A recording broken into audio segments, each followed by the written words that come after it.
Hello everyone, Blitz here. I'm going to be talking about Ninjago's Dragon Horizons Season 3 villains. Before I get into this rant, this will go into spoilers.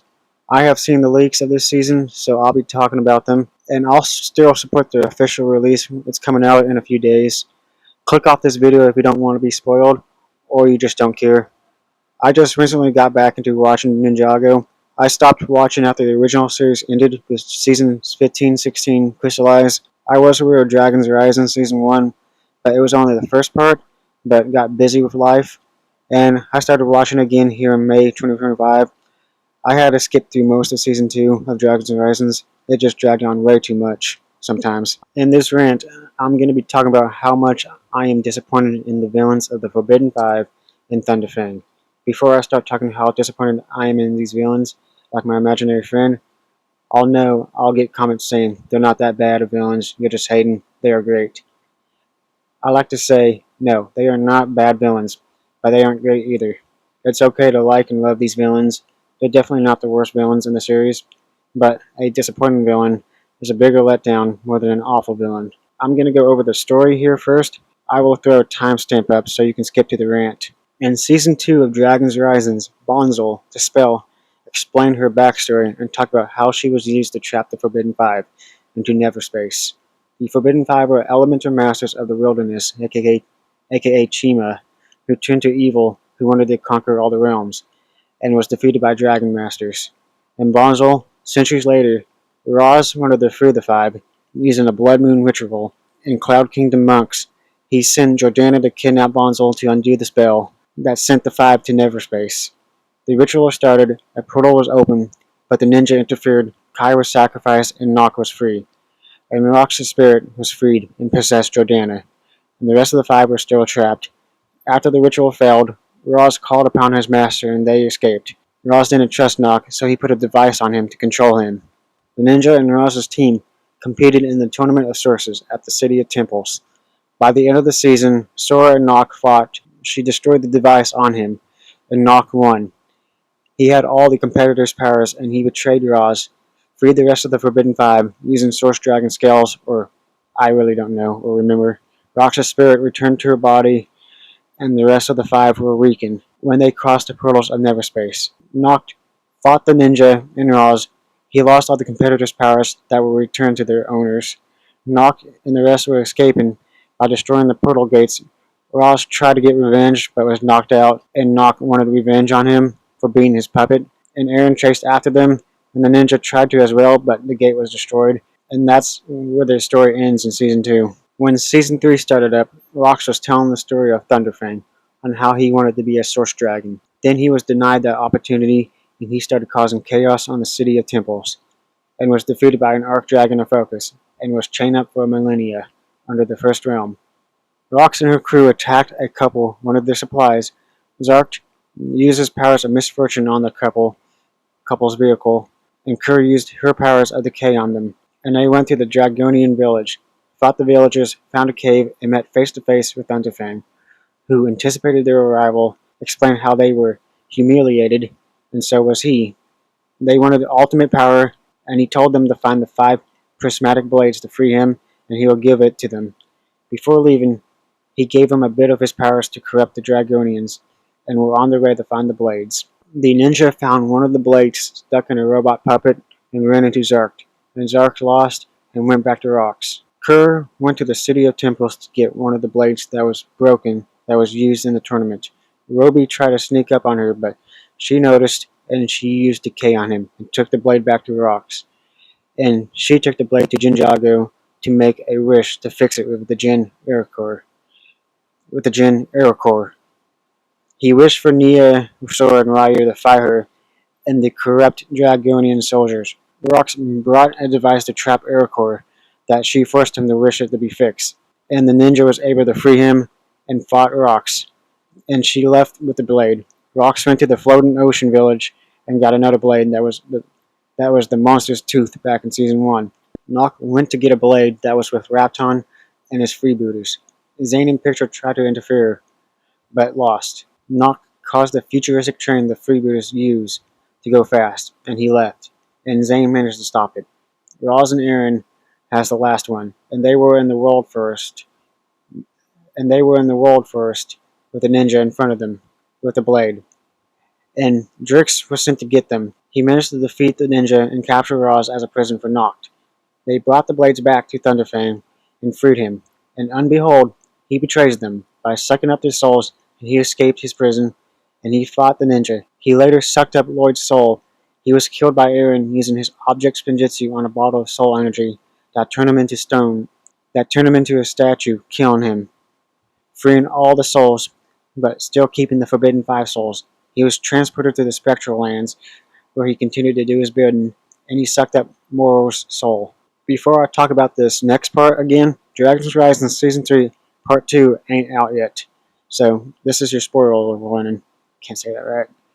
Thunderfang sent the spectral souls of the Forbidden Five throughout the merged lands, taking the souls of the people to bring back to Thunderfang to gain ultimate power, to take revenge on the Surf Dragons. Around the last 4 episodes of the part, or something like that, the ninja learn about their Arc Dragon of Focus, and how to bring them out of their slumber, and to defeat Thunderfang. They went out to find the things to bring the dragons back. 3 different teams were sent to do something. 2 different teams were sent to Ninjago and Mysterium to learn a melody to awaken them. And Eren and Lloyd got the slumber egg, or something like that, I don't know, to throw into the soul energy pool to bring the physical beings out. The Arc Dragon of Focus fought and defeated Spectral Thunderfang, freeing the souls of the merged lands and destroying Thunderfang and the Five in the process. I guess I was wrong with the Thunderfang being the next season villain in my ranking video. That is the story of the Five and Thunderfang. And you're probably asking, these guys sound cool. Now what went wrong? How are they disappointing? How do you find them disappointing, Blitz? Well, I'm going to explain it here. When they introduced the Forbidden Five, they sounded cool. The name sounded cool. Noct was great in the second season, and they were going to get more attention in the third season. The trailers for Season 3 hyped them up. What exactly happened? These guys had it all. They had the aura, they had the presence, they had great powers, they were ruthless.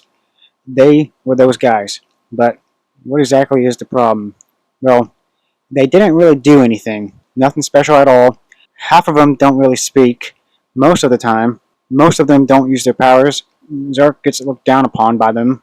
I don't think Rox even uses her powers, and she isn't even scary.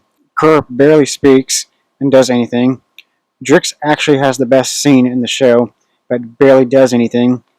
Only gets one fight scene, and that is cool. And Noct is the only one that gets the job done.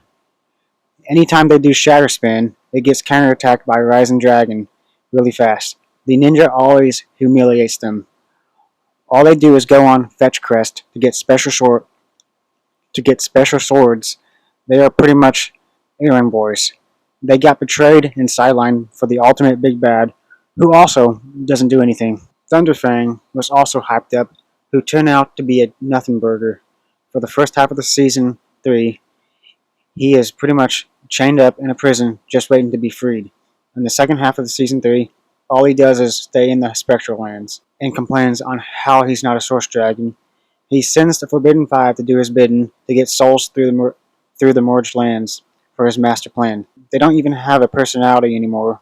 They are just empty, hollow shells that don't even talk and barely acknowledge anything. They use an instrument to absorb the souls of people when they are attacked by the Spectral Dragonians. But I'm not going to lie, whenever they bring the souls back to Thunderfang, and when he talks, the Five looks at him like they're lost puppies. Thunderfang was easily defeated by the Arc Dragon of Focus, with a lackluster fight with a few punches and a beam of light that destroys him. Now the complaints and criticisms and disappointments are out of the way. What are the problems? The rumor that went around that LEGO, the company themselves, interfered with the production process of the show and season, making the producers and writers add things just to sell sets. LEGO made them add Thunderfang and sidelined the Five just to sell a dragon set. It's just what we needed. Another LEGO dragon set. That is what the show's name is called after. And I'm not going to lie, I'm someone who wanted to buy the set because how cool he looks. And I don't think LEGO deserves all the blame, but personally, I think the writers shot themselves in the foot. It's difficult to focus on many characters when you keep introducing new ones time and time again. and setting up plot lines in previously seasons like Jay's missing memories and shattering his goodness, and what is Ross up to, and who is his master, and who runs the administrations, and why Rue caused the merge, and finding Aaron's parents. And the only way to do this was to kick out certain characters to make others have more focus, like kicking out Cole to focus on Frack, bringing back Pixel just to kick her and Zane out in part 2, just to focus on Jay and his lost memories. And I don't think I wanted to believe that Lego was interfering that much until I saw that final battle fight. And I was like, yeah, they definitely interfered. It just felt like the writers and animators were barely trying with Thunderfang by not showing him a lot and giving him lackluster scenes. They were basically saying, we were forced to add him and we're barely going to do anything with him. How would I fix this? I would actually make them leave and lasting impression. Make them actually use their powers and let them talk. Zark has the power of misfortune. Make him has his powers affect one of the ninja, making one of them unlucky throughout the first half of the season. Rox has the power of fear, but the problem was no one was afraid of her. Make her fight a ninja and the ninja loses to give them massive PTSD, making them afraid to fight. And Kerr has the power of decay. Make her use it on one of the ninja to give an actual reason to kick a ninja out of the story. Raise the stakes and give the heroes a disadvantage. I got nothing for Jerks and Noct because they actually got things done. And I guess give Thunderfang more of a presence, like showing his backstory of him fighting in the War of Oni and Dragons, and him getting outcast for the Source Dragons on his reasons of being angry. And I know I'm not alone on this. A lot of people were disappointed with these villains. And again, they are not that bad of villains. I've seen way worse on this show. And I did say on my ranking video, I did say that when the season ends, I might bump up Thunderfang up. I'm not going to do that anymore. He's staying in the same spot with the 5. I know I've been hating a lot on these guys. I might say some nice things about them. Well, their group name is cool. Their designs are great. And powers are awesome. They have a decent backstory. And Thunderfang is a great name and has a great design. I am disappointed with him, but I might forgive Lego if they give us a Spectre Thunderfang Lego set. I'm sorry for that long rant. I just had to get that off my chest. I'm hoping that Raz's master, whenever they show him or her anytime soon, won't be a big disappointment. Also, they have been teasing him since season 1. What are your thoughts? Was the Forbidden 5 and Thunderfang a letdown, or were they cool for you? I had to put my Fantastic Four review on hold just to talk about this. That might be my next video. That's all I have for this video. I'll see y'all later. Bye.